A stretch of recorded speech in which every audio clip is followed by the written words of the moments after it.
Have you ever been in a conversation where someone keeps nodding, but you can tell they are not really there?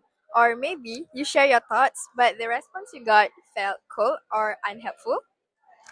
That's because communication is not just about talking, it's about listening and how we respond after listening. This is where feedback comes in.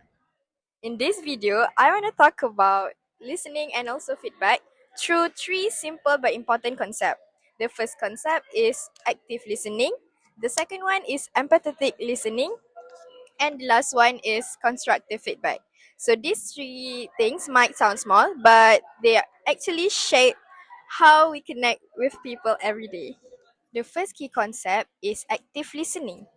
Active listening means you are not just hearing sound, but you are fully paying attention. For example, your phone is down and your mind is in somewhere else, and also you're actually present in the conversation.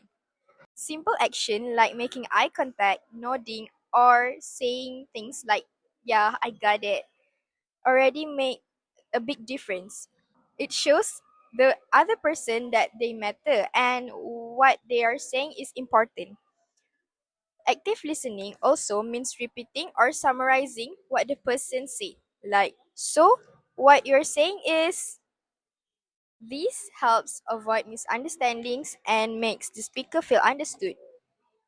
In a group discussion, classes, or even casual conversation with friends, active listening builds trust. People feel more comfortable opening up when they know they are truly being heard. The second key concept is empathetic listening, and this one is about feelings. Empathetic listening means you are not just listening to what someone says, but also how they feel. Sometimes people don't want solution. They just want someone to understand them. For example, when someone is stressed or upset, instead of quickly giving advice, a better response might be, "That sounds really hard. I can understand what you're feeling that way." The one sentence alone can make someone feel supported.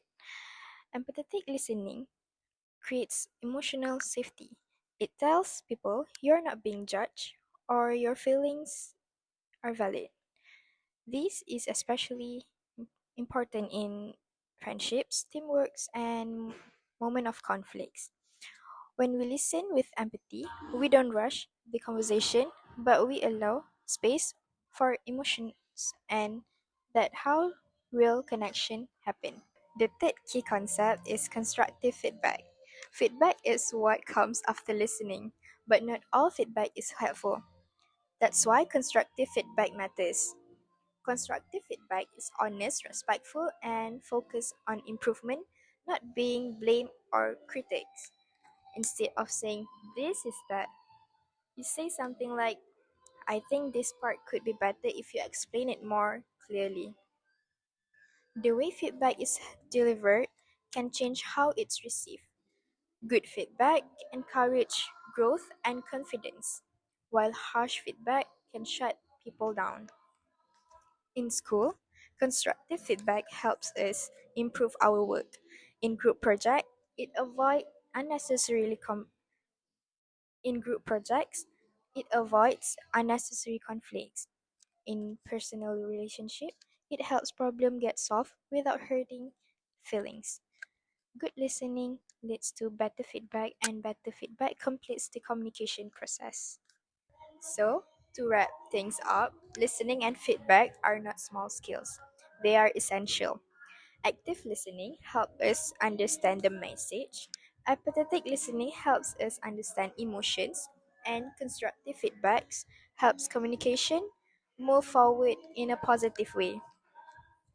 In a world where everyone wants to be heard, choosing to truly listen and respond with care can change the way we communicate and connect with others. So, next time you're in a conversation, remember listening is not passive, it's powerful. Stay positive and thank you for listening. Bye!